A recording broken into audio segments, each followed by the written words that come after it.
మీ కుటుంబ శాంతి, ఆరోగ్యం, ఆర్థిక అభివృద్ధి కోసం రుద్రాక్ష మహాపూజలో తప్పక పాల్గొనండి. ఇప్పుడే నమోదు చేసుకోండి. నమస్తే రమ్మగారు. నమస్తే జయ. కొన్ని అనుమానాలు, సందేహాలు, కొన్ని ప్రశ్నలు మనకి చూసే ఆడియన్స్ దగ్గర నుంచి కూడా చాలా సందేహాలు ఉన్నాయి రమ్మగారు. ధర్మ సందేహాలు ఒక్కొక్కటి మీ ముందు పెడతాను. ముందు ఒక మాట చెప్తాను జయ. చెప్పండి. ధర్మ సందేహం అంటే ధర్మం అంటే ఏమిటి? నీతి, నిజాయితీ, ఏదో పూజా విధానం, సంప్రదాయం కదా. మనం ప్రతిసారి చెప్తాం స్వధర్మే నిధనం శ్రేయ. ఈ ధర్మము అంటే ఏమిటంటే ప్రధానమైంది మన తాలూకు మతం, మనం ఎలాంటి విధానాన్ని అవలంబిస్తున్నామో దాన్ని బట్టి, దానికి మన ఊర్లో ఉన్న విధానం, మన సమీప దేవాలయంలో ఉన్న విధానం, మన ఇంట్లో ఉన్న విధానం, పూజలకి ప్రధానమైనది ఇది. లేదా ఒక గురువు గారిని అనుసరించడం, ఒక పురోహితుడు, ఒక్క గురువు, పురోహితుడిని అనుసరించడం. ఆయన చెప్తాడు పాపం పుణ్యం తప్పు ఒప్పు అన్నీ వారివే, ఆయన చెప్పినట్టు చేసేసుకుంటే మీకు ఏ భయము ఉండదమ్మా. కొన్ని వందల సార్లు ఈ మాట చెప్పాం. మనం సోషల్ మీడియా ఫాలో అయితే ఒక్కొక్కరు ఒక్కొక్కటి చెప్తారు. మీకు ఎవరైతే వీడియోలో చెప్తారో, వీటిలలో చెప్తారో వాళ్ళు మీకు అందుబాటులో ఉండరు. అవును, నా పాయింట్ అర్థమవుతుంది. నేను మిమ్మల్ని మిస్లీడ్ చేయటం కానీ, విమర్శించటం కానీ, పెద్దవారిని తప్పు పట్టడం కానీ కాదు. ఇది క్లియర్గా చెప్తున్నా. వారు మీకు అందుబాటులో ఉండరు. మీకు ఈ విధానంలో వందల అనుమానాలు వస్తాయి. అవును, ఎందుకంటే అది మీది కాదు, ఆయన ఎవరో చెప్పింది చేస్తున్నారు మీరు. అప్పుడు మీరుకి ఎంత భయంగా ఉంటుందమ్మా కదా. అవును రమ్మగారు. అందుకని వాటికి వెళ్ళకండి. మీకు అందుబాటులో ఉండే వాళ్ళ చెప్పింది చేసుకోండి. తప్పకుండా పూజల్లో. ఎందుకంటే మీరు భయపడి జీవితాన్ని దుర్భరంగా చేసేసుకుంటున్నారు చాలా మంది. ఆ కాంప్లికేషన్ జోలికి వెళ్ళద్దు. ఇప్పుడు మన డౌట్లలోకి వద్దాం.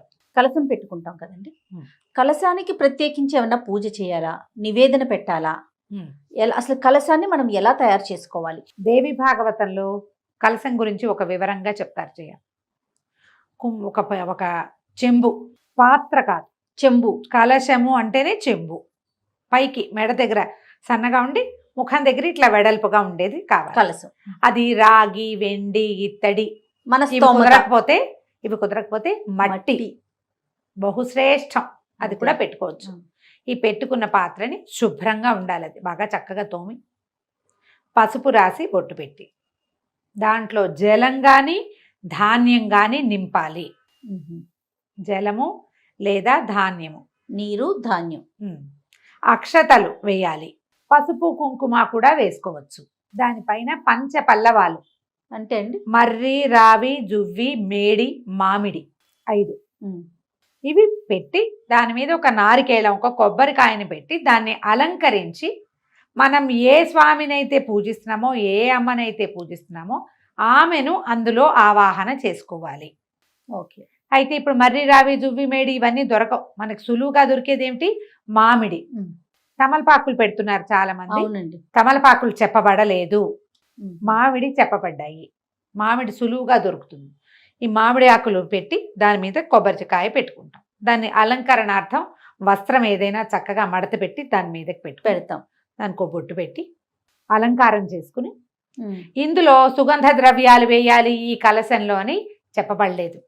సుగంధ ద్రవ్యాలు వేస్తారు, ఏలక్కాయలు, బెల్లము అవి ఇవి కదా వేసుకుంటున్నారు చాలా మంది. అది చెప్పబడలా.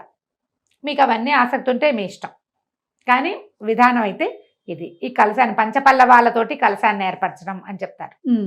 ఈ కలశంలో ఉన్న జలం మన పూజ అయిపోయాక, ఇప్పుడు నేను పైదాకా నీరు పోసి దాని మీద కొబ్బరికాయ పెట్టామనుకో, ఆలోచించండి, ఈ తడి తగిలి కొబ్బరికాయ పాడవచ్చు కదా. అవును.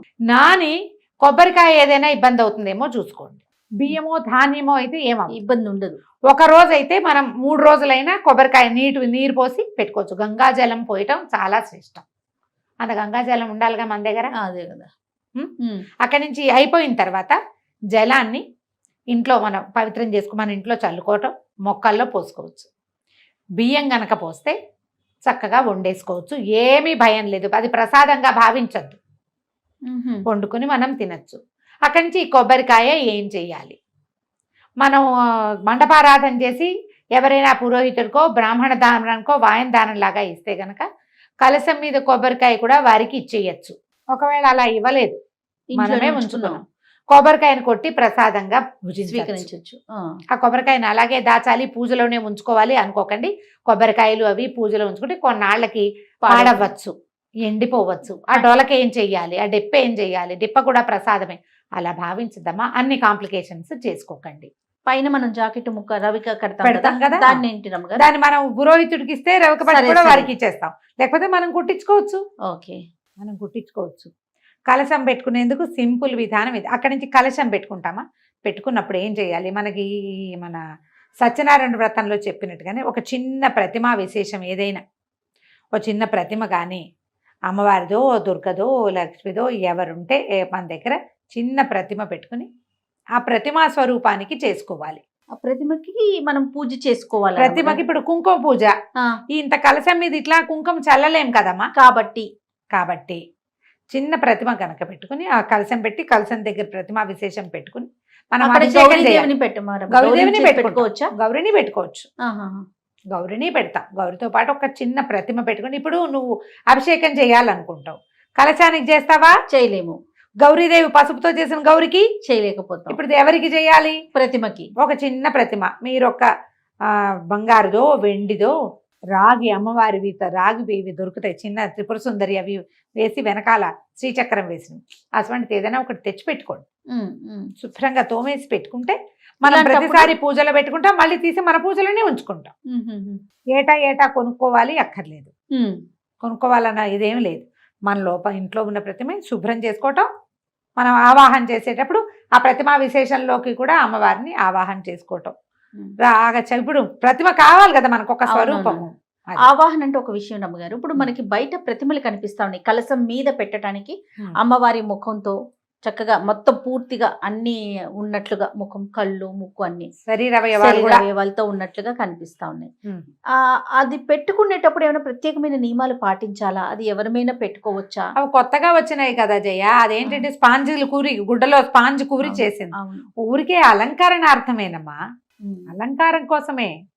మీరు అలంకరించుకున్న దాన్ని ఒక స్వరూపంగా మీరు అనుకుంటున్నారు, తర్వాత అన్ని తీసేస్తారు ఏ ముక్క కా ముక్క, అవునా కాదు? అవును రమ్మ గారు. ఇప్పుడు అందుకని దాని బదులు జల కలశం పెట్టుకోండి. మీకు కావాలంటే, మీకు ప్రతిమ మీద ఆసక్తి ఉంది, ఇట్లా చక్కగా అలంకారం చేసుకో పెట్టుకో. అక్కడ నువ్వు పసుపులు కుంకాలు విసరవు, వేయలేకపోతాం. పువ్వులు వేసుకో, పువ్వులు పెట్టి చక్కగా అలంకారం చేసుకుంటాం. మీరు అలంకారణార్థం చేసుకునే ప్రతిమ వెనకాల ఇక్కడ కలశం, కింద చిట్టి ప్రతిమ ఏదైనా, కాసు రూపు, చిన్న అన్నపూర్ణాదేవి విగ్రహాలు ఉంటాయి అది పెట్టుకోవచ్చు, లలితాదేవి విగ్రహాలు ఉంటాయి ఇంతవి, లేదా ఇంత కాసు బంగారు కాసు 1 గ్రాము ఒట్టి కాసు కొనుక్కోండి, రింగ్ ఉన్నది కాకుండా 1 గ్రామ్తో అన్ని పూజలు ఆవిడకే చేసుకోండి. నైవేద్యాలు ఏమైనా ప్రత్యేకించి పెట్టారా రమ్మగారు కలశం పెట్టినప్పుడు? దసరా నైవేదనలో అన్న నివేదన ఎలాగూ చేస్తాం కదా జయ. ఇప్పుడు చెప్తా దీని మీద ఏంటంటే, మీరే కలశం పెట్టుకుని అది కలశం కలశం కలశం అని 100 సార్లు అనుకుంటే అక్కడేదో పవర్ వచ్చేదమ్మా, మంత్రంతో పవర్ వస్తుంది దానికి. నాకు ఇలా చెప్పడం అయ్యో పాపం అనిపిస్తోంది, కానీ మీరు ఆలోచించండి, తెలియాలి కదా రమ్మగారు. ఇప్పుడు ఒక చెంబులో నీళ్లు పోసి 4 మామిడి ఆకులు పెట్టి దాని మీద కొబ్బరికాయ పెట్టి నువ్వు చేసి అది పెడితే పవర్ రాదు. ఆ పవర్ రావడానికి కావలసిన సాధనం ఇది. ఆ శక్తి ఎక్కడ ఎలా వస్తుంది? మంత్రంతో. నువ్వు అది చేయకుండా అది లేనప్పుడు దీనికి ఎట్లా వచ్చి? అందరికి మంత్రాలు రావు కదా రమ్మగారు, మరి ఎప్పుడు ఏంటి చెప్పండి. అందుకని చక్కగా పుస్తకంలో ఉన్న పూజా విధానం ప్రకారం ఓ ప్రతిమ పెట్టుకోండి, ఇది పెట్టుకోండి అని చెప్తే అంత మటుకే చేయండి అమ్మా, ఎక్కువకి వెళ్ళొద్దు. 2 కావాలంటే కష్టం కదా. ఇప్పుడు నువ్వు అలా పెట్టి కావాలంటే పురోహితుడిని పెట్టి చేసుకోండి, ఆయన చేస్తాడు ప్రాణప్రతిష్ఠ మంత్రం. ఈ పూజే నువ్వు కావాలంటే చక్కగా పువ్వులతో అలంకారం చేసి చక్కగా యాదేవి సర్వభూతేషు మాతృరూపేణ సంస్థిత ఇది చదువుతూ ఉంటూ వేసుకుంటూ ఉండు. చదివిన దాని ఫలితం, వేసిన దాని ఫలితం తప్పకుండా వస్తుంది, అంతే కదా. చక్కగా స్తోత్రాలు చదువుకోండి. ఈ కలశము ఆవాహన లాంటివి పెద్దవి రానివి వచ్చా మీరు హాయిగా చేసుకోండి, మీకు ప్రశ్నలే ఉండవు. వచ్చిన వాళ్ళకి బాధ ఏముంది? అంతేగా, బాధ లేదు కదా. ఇది చెప్పాలనిపిస్తుంది జయ. ఏంటంటే మేము కలశం పెట్టి పూజ చేస్తాము అలాంటివి చెప్తూ ఉంటారు అందరూ, కలశం పెట్టుకోండి అని చెప్తారు పెద్దవాళ్ళు కొంతమంది. దాన్ని చేసేయాలనిపిస్తుంది, అది ఎట్లా చేయాలో తెలీదు. ఏదో చేయటం వల్ల మనకి ఏదైనా వచ్చేస్తుంది అనుకోవద్దు. చేసేది శ్రద్ధగా చేయాలి. డాంబికానికి పోవద్దు. డంబాచారంతో గ్రాండ్ అని చేసేదాంతో ఫలితం రాదు. ఓకే. మీరు చేసే కాస్త చిన్నది ఎప్పుడూ చేసుకునేది రెగ్యులర్గా, శ్రద్ధగా, నియమంగా, ఆసక్తితోటి, ప్రేమతోటి భగవంతుడి మీద నమ్మకంతో చేస్తే సరిపోతుంది. నువ్వు ప్రేమతో డంబాచారం చెయ్యవు. నువ్వు డంబాచారం ఎప్పుడు డంబం కోసం, గొప్ప కోసమే చేస్తావు అంతే. కరెక్ట్ అండి. కదా. అవునండి. ఆలోచించి దిగండి దేంట్లోకైనా. చక్కగా ఓ పురోహితుని ఏర్పాటు చేసుకుని చేసుకోవచ్చమ్మా. ఎంత బాగుంటుందో. నాకు ఎంత సరదానో అట్లా చేయాలని. అవునా. ఇంట్లో కుదరదు అట్లా. కానీ నేను మాకు పాఠశాలలో చక్కగా అసలు ఎంత బాగుంటుందో బహుపరాకులు చెప్తూ ఎంత బాగా చేస్తారో. మంచి వేద విద్యార్థులు చాలా మంది ఉన్నారు. చాలా బాగుంటుంది. ఖచ్చితంగా ఒక రోజైనా వెళ్ళి నేను మొత్తం సేవాకాలం అంతా కూర్చుంటాను అక్కడ. ప్రతిరోజు వెళ్ళైపోతాను. కానీ మనం చక్కగా ఇంట్లో మామూలు పూజ చేసుకోండి, సింపుల్గా పూజ చేసుకుని ఏదైనా చదువుకోండి. సాయంకాలం ఏ శంకర మఠానికో ఏ దేవాలయానికో వెళ్ళి మొత్తం పూజ అంతా చక్కగా మంత్రం చక్కటిది వినండి. ఆ పవర్ అందులో ఫీల్ అవుతారు మీరు. అవును. ఒక స్పెల్ లాగా ఉంటుంది. అందులోకి వెళ్ళిపోతాం. దానివల్ల చాలా ఫలితం వస్తుందమ్మా. సంతోషం రమ్మ గారు. నమస్తే.